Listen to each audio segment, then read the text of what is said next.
Boom. So it's stating that L is parallel to M. So I'm going to go ahead and highlight my transversal.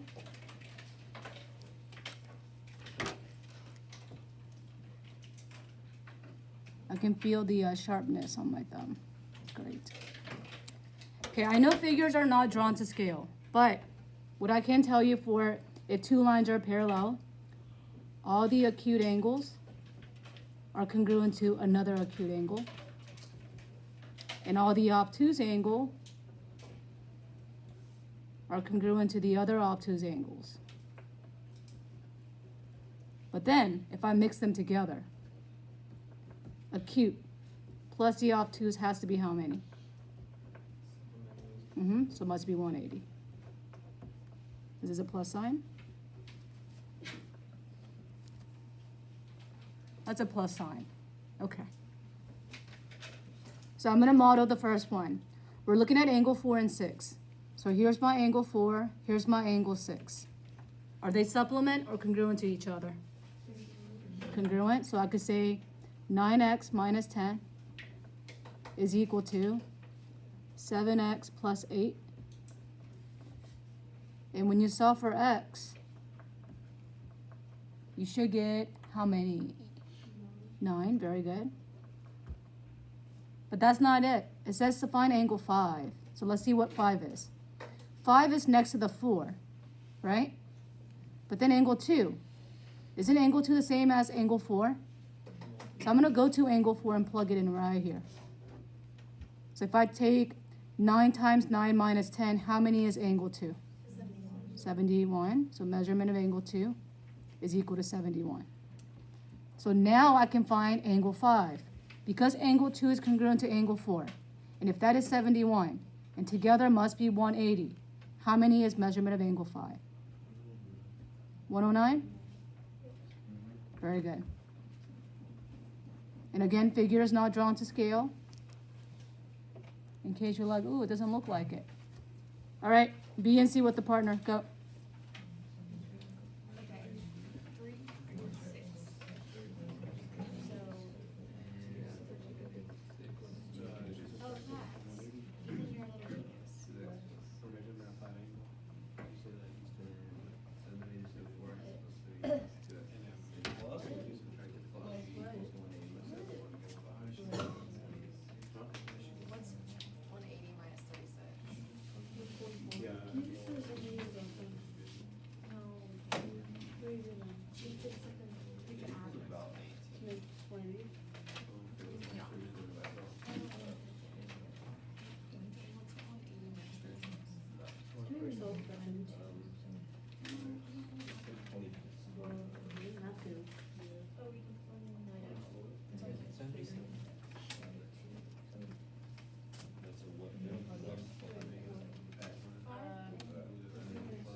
Okay, so I'm gonna do it that way because you don't seem like you know you're doing it. You what? I got a different, wait, I got 7. Oh, no, you're right, facts. I'm sorry. What did you get for your eggs? What's 4 times 24?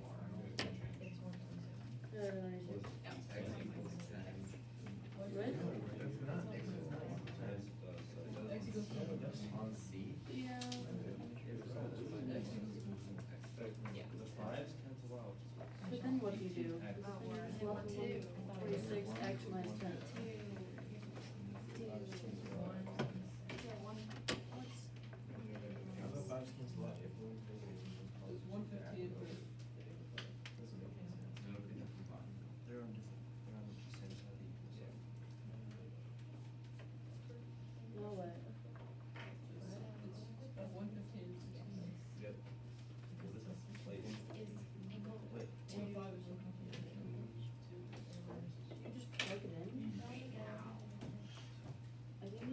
24 without doing the salt.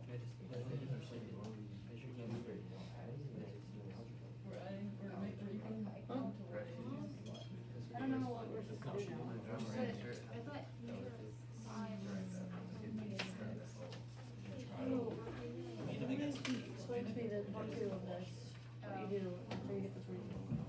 Oh wait, you're right, it is 1.6.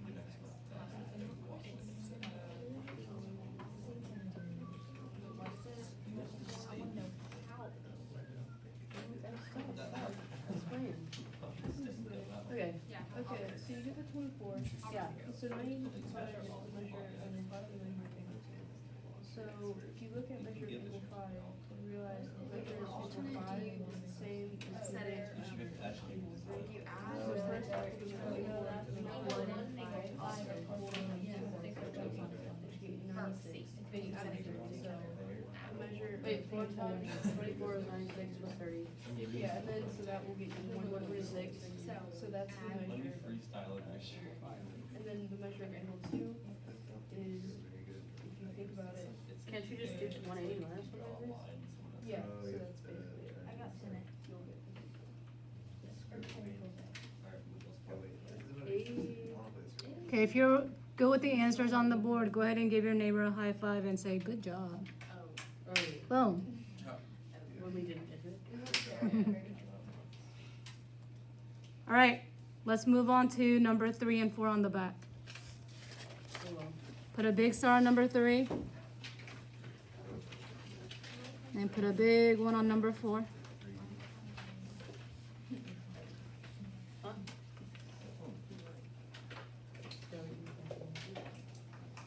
Rex, let's go ahead and read the instruction on number 3. Determine which lines, if any, can be proven parallel using given information, and find the traversal and connects the parallel lines. Justify your answer. Okay, I don't want to do that part. We're going to find the transversal. And we're going to find what 2 lines are parallel. Okay, I'm going to model the first one. Let's all find angle 1 and put a dot. Find angle 5 and put a dot. What did we do last time with 2 dots? We drew a line, and that was our transversal. Very good. So here's my transversal M. Oops. And then I need to figure out what 2 lines are parallel then. Then it has to be the only 2 lines that's crossing. So transversal M is crossing through what 2 lines? J and K. So I'm going to highlight that one. So we know our parallel lines are J is parallel to K. So let's do B and C with the neighbor, and we're going to discuss letter D together. Go.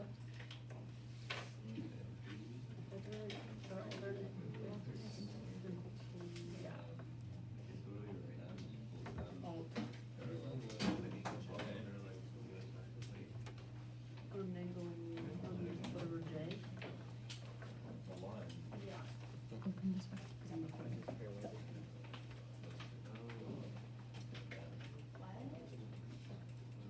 J is parallel to K, again. P. Where's P? The transversal line would be the. Where's P? J. Where's Or P? P. Oh, okay, yeah. Continuity, card number 1. Dot card number 1. Now what? You can also click on the click new links. It'll give you an example. Or supplementary. You put true or false. So they're, Here's all line. Here, I'll give you one. So we'll discuss P parallel K. J and parallel. Or is it six? I don't think that's right. 1 and 11? Oh, oh. Are those just corresponding?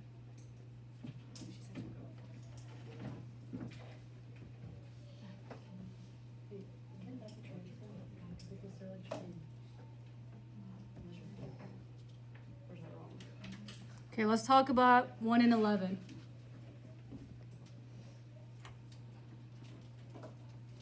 Is angle 1 and 11 sharing a common transversal? So therefore, it is no conclusion. It is not sharing a common transversal.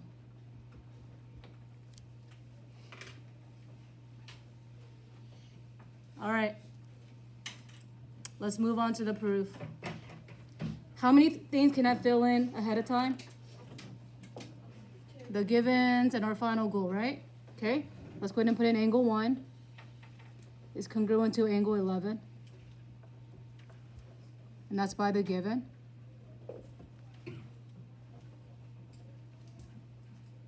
And then we have G is parallel to H. That is also by the given. And I could put one more thing somewhere. Where? The very last one. J is parallel to K. So let's start notating. Angle 1 is congruent to angle 11.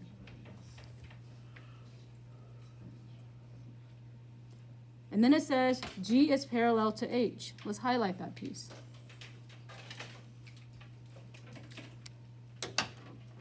Now for this proof, there's actually more than one way to go about this. So I'm gonna have y'all pick whichever one.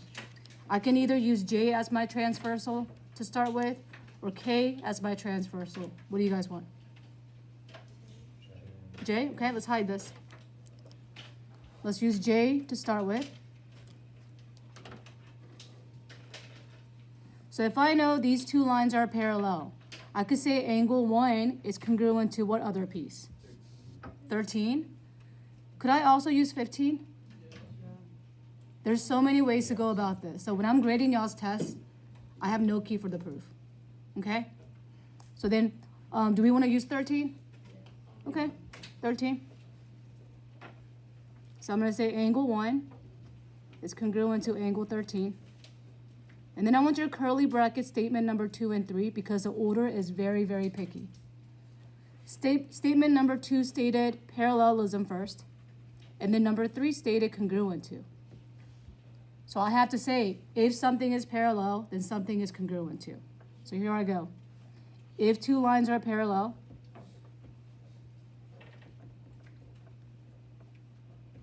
what is angle 1 and angle 13 called? Corresponding angles are congruent. Then, corresponding angles are congruent. If you chose 1 and 15, you would say if two lines are parallel, then alternate exterior angles are congruent. Okay? Any questions on that? There's many, many options. Okay? And then our next one. I'm going to hide this guy now.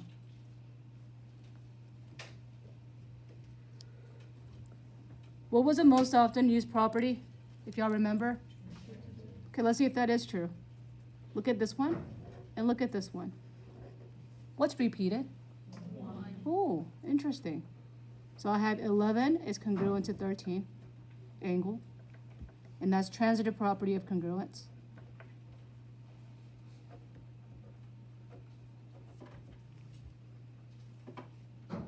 So now I could say if alternate exterior angles are congruent, two lines are parallel. Again, give me a curly bracket on 4 and 5. On 2 and 3, I mentioned parallelism first. But for 4 and 5, I have to mention what first? Congruency first, and then parallelism. Because the order does matter. So 1 and 13 called what kind of angles? If alternate exterior angles are congruent, then two lines are parallel.